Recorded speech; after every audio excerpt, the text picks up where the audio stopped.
Hello everyone, मैं मनोरमा आप सभी के सामने प्रस्तुत हूँ एक बार फिर से एक नई कविता के साथ जिसका नाम है जीवन धरा के। पिछले वीडियो में बच्चों हमने इस कविता को अच्छे से पढ़ा और समझा। जिन्होंने नहीं देखा वो प्लीज़ मेरे चैनल पर विज़िट करें और इस कविता को अच्छे से पढ़ें और समझें।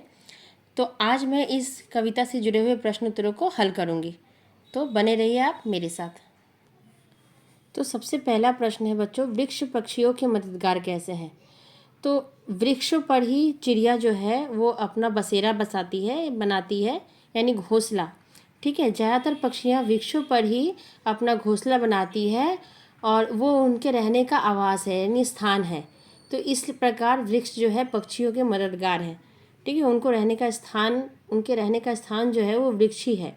तो इस प्रकार से वृक्ष जो है पक्षियों के मददगार हैं। हमें वृक्षों की रक्षा क्यों करनी चाहिए? हमें वृक्षों की रक्षा अवश्य करनी चाहिए, क्योंकि वृक्षों की रक्षा में ही हमारी रक्षा है। कैसे? बच्चों देखो, वृक्षों की रक्षा करेंगे तभी हमें फल फूल, छाया, लकड़ी और ऑक्सीजन हमें मिलेगा, जिससे कि हम जीवित रहते हैं, है ना। तो आप ऐसे लिखोगे कि हमें वृक्षों की रक्षा करनी चाहिए, क्योंकि वृक्षों की रक्षा करने में ही हमारी रक्षा है। तो कविता गाकर कक्षा में सुनाना है। तो कविता को आप अच्छे से, मैंने पिछले वीडियो में आपको पढ़ के समझा दिया है। आप सभी बिल्कुल उसे वैसे ही लय में कविता को पढ़िए और याद कीजिए। लिखित प्रश्न है बच्चों, वृक्षों को किसने और कैसे पाला है? तो वृक्षों को धरती ने अपनी गोद में पाला है। नेक्स्ट क्वेश्चन है, वृक्ष प्रदूषण कैसे कम करते हैं? तो वृक्ष हवा में घुली हानिकारक कार्बन को अपने अंदर लेकर प्रदूषण कम करते हैं। आप सभी को पता है कि वृक्ष जो है हमारे हानिकारक वायु कार्बन डाइऑक्साइड जो कि हम छोड़ते हैं उसको ग्रहण करती है और हमें बदले में शुद्ध वायु ऑक्सीजन देती है, जिससे कि हम जीवित रहते हैं। ठीक है। उसके बाद है, कवि ने कविता द्वारा क्या संदेश दिया है?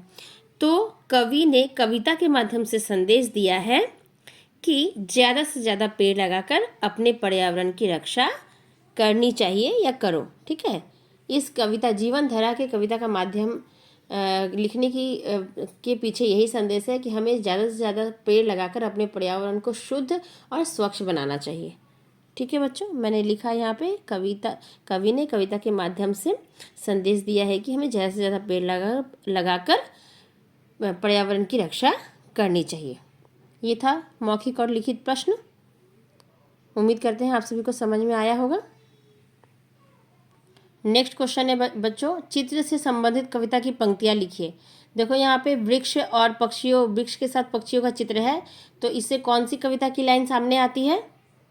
यहाँ देखिए बच्चों, खगकुल के हम बसेरे, छाया के बंधुवर है, हरियाली के सागर, खुशहाली के घर हैं। तो ये पंक्ति वहाँ पे उस चित्र के सामने सटीक बैठती है। ठीक है। नेक्स्ट जो चित्र है ये घर और पेड़ों से, आसपास का पर्यावरण पेड़ों से भरा हुआ है। तो यहाँ पे कविता का कौन सा लाइन सटीक बैठेगा? यहाँ पे आप ये लिख सकते हो कि घर में हमें लगाओ, गृह द्वार भी सजाओ, रक्षा करो हमारी, पर्यावरण बचाओ। ये लास्ट वाला पैराग्राफ आप सेकंड चित्र में दे सकते हैं, लिख सकते हैं। ठीक है। नेक्स्ट देखिए बच्चों, कवि ने वृक्ष लगाकर पर्यावरण बचाने की बात कही है। आप पर्यावरण बचाने के लिए क्या करेंगे?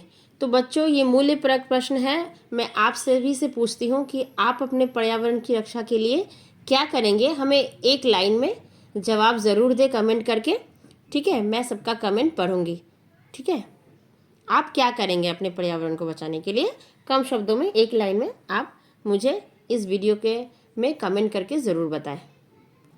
नेक्स्ट पेज में बच्चों ग्रामर से रिलेटेड कुछ प्रश्न है। जैसे देखिए, एक के अनेक बनाइए, एक वचन बहुवचन आप सभी ने पढ़ा होगा।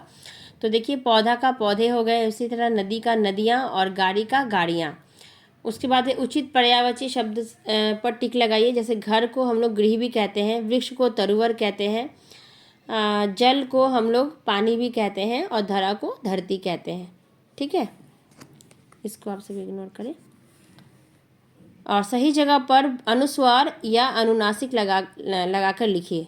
ठीक है, चंद्रबिंदु या बिंदु। श्रृंगार में बिंदु होता है, आंधी में चंद्रबिंदु होता है, बांध कर में भी चंद्रबिंदु होता है और वंधुवर में आपका अनुस्वार होता है, ये बिंदु होता है। ठीक है, उम्मीद करते हैं बच्चों आप सभी को प्रश्न उत्तर समझ में आ गए होंगे। कहीं आपको कोई भी परेशानी हो तो आप मुझे कमेंट करके ज़रूर बताएं। और हाँ, ये वीडियो अगर आपको अच्छा लगा हो और आपके लिए ज़रा भी हेल्पफुल हो तो आप प्लीज़ मेरे इस वीडियो को लाइक करें और ज़्यादा से ज़्यादा शेयर करें। ठीक है, और अंत में मेरे चैनल को सब्सक्राइब करना ना भूलें। मिलते हैं नेक्स्ट वीडियो में, तब तक के लिए बाय एवरीवन।